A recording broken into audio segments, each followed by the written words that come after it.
Hey, welcome to the wonderful world of Waikato Sheds. I am Shane with you today, and we are in Hamilton City at my house. I built this shed behind me back in 2021. It's been a bit of labour of love, but I really want to show you guys around and show you what I've done.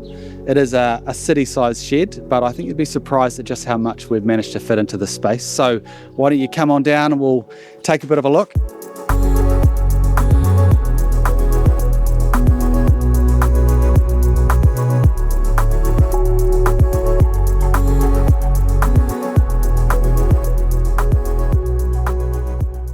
Now, whenever I show people my shed, I always like to start with the door down. I really like this door. It's a Nevada model from Garador. And the thing I like about it is this nice negative detail at the top of each panel, just a bit of a point of difference. And a little thing about the Nevada door, as well as a couple of other models in the Garador range, is it's actually made of a heavier gauge steel. So you may have seen some sectional doors, they can look a bit wavy when the sun hits them in particular lights. These thicker gauge steel ones, they stay much more smooth and flat. So I like that little feature about the Nevada door. As we open up the door, let's just talk about the outside. So full corrugate, roof and walls, Titania colour all over. And this workshop area is 7.2 by about 5.4. And the next building, the next part of the shed is about 4.2 by 4.2. So we're about 60 squares. So a lot smaller than what you'd usually see a Waikato shed to be. To be honest, I don't really see that many portal frame sheds being built in the city. And I'm not sure why that is, because I think they're a great option. What you'd normally see in the city is a shed with truss frames through the roof. And truss frames they suck up a lot of headroom, where a portal frame, the clear span is you get these nice high buildings. Now this is a fairly small building, but because of the height, it doesn't feel as small as it potentially is because you don't have these truss frames or a ceiling sort of coming down on you. So I think that's a big advantage. And an advantage to having those high walls is that I've just ply lined this and I can just screw things to the wall and I can really maximize the height of the wall. I've obviously got some outdoor sport equipment type stuff on the walls here, and over time I'll fill this up with shelves and cupboards and all sorts of stuff. I've got more space here that I can screw to, and then over here obviously there's a few shelves and things, but I don't really like these shelves too much because although they can hold a lot of stuff, they just look a bit messy. So in the future, I plan to have a nice big shelf and some racks where you can sort of slide in containers and things like that, which I think will make the space look a lot tidier and just really maximize the space. Obviously, I got a little desk here, and actually when I was preparing for this video, I found these build plans which I used for when I built my shed, and it's probably a good chance to talk about what we would provide to a kit set client. So you may be watching this video wanting to build a shed yourself and wondering if you might have the skills to do it. Well, I'm here to tell you that you absolutely can build your own shed. Lots of people do with all varying levels of skill. So you can do it. And we provide you these plans, they're laminated, with a lot of different markings and stuff. We try to make it really simple for you so you can understand. And maybe a bit later in the video, we can talk about other ways we can support you and other options if you think you can't quite do the full build. There are a few options out there for you so that you can take part in your build, but potentially, palm off some of that other stuff to some professionals. So shall we carry on to the next little part of the shed? Now, I've obviously talked about what I plan to do here. That's all stuff for the future, but the reason that hasn't happened is because I've had a project out the back here that has been far more important than any sort of storage could ever be. And I think if you come this way, you'll understand why it's been so important. So let's roll on in this way. So this is my favorite part of the shed. I've created myself a little shaping bay, shaping surfboards. This is the next one off the rank from my mate Dan. So I actually shaped my first surfboard back in 2020 during the first lockdown. So I just managed to conveniently get all the bits I needed to shape a board literally right before everything shut down. So I had a little project and I shaped a board in the shed that used to sit on this site, a little sort of garden shed, maybe a glorified garden shed. I created myself a little shaping bay and just loved it, loved every minute of it. I got to sort of draw on some of my boat building skills. Prior to this job, I was a boat builder. So it just felt really nice to be drawing on those boat building skills and I obviously surf, so making surfboards is right up my alley. So yeah, wanted to create this as soon as I finished the shed build and got it signed off.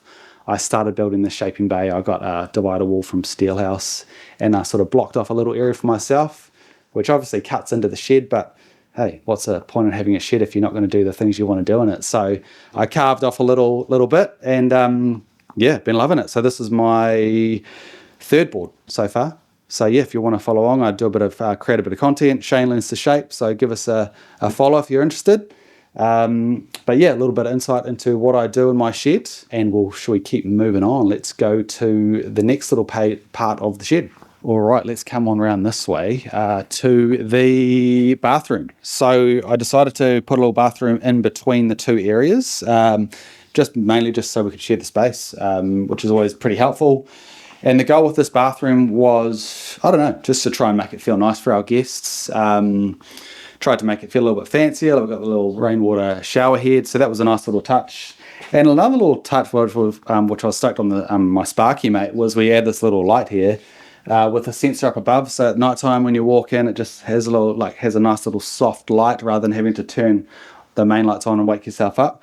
So that was a nice little touch. But yeah, we're pretty happy with this bathroom.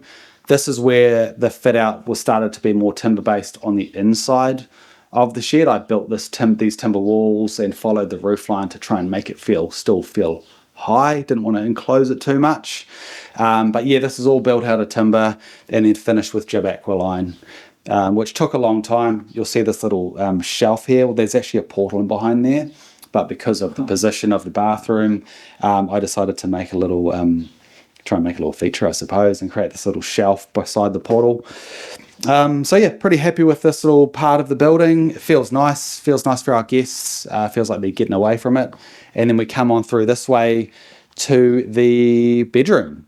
This could be just any space you want, but we've turned it into a bedroom, just for any sort of family members that come our way. But mainly for Erica's parents, Kathy and Noel. They are in Australia, so when they come and stay with us, they come for weeks at a time. So we wanted a space that they could come and get away from the madhouse of the house in there with a couple of screaming kids, so they could come and get a bit of peace and quiet out here. And there's a desk there for Noel to do his computer work and all of that sort of stuff. Since then, they're obviously not here all the time, so we've actually also got the place on Airbnb, which has been really, really popular. We are in a suburb called Mairoa, which is really close to the city. We're just, a few minute walk, 15, 20 minute walk to the Waikato Stadium. We've got the brand new regional theatre opening up in Hamilton City really, really soon, and a bunch of other things around the place.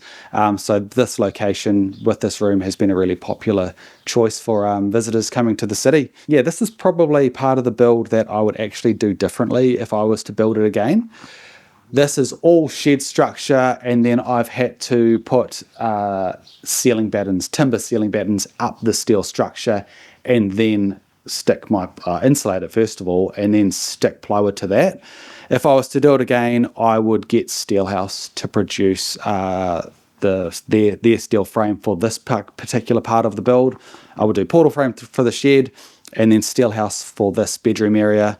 It would just mean that I could just insulate the Steelhouse frame and then stick plywood straight to it. So it would cut out a lot of work of doing like a timber fit out on the inside.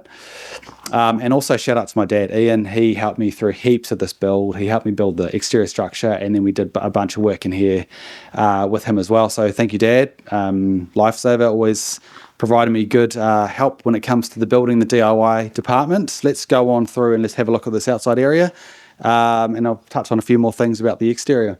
All right, we're getting to the end of our little nice little tour of our little shed in the city. But as I mentioned, there's a couple of options if you're thinking about building a kit set shed yourself.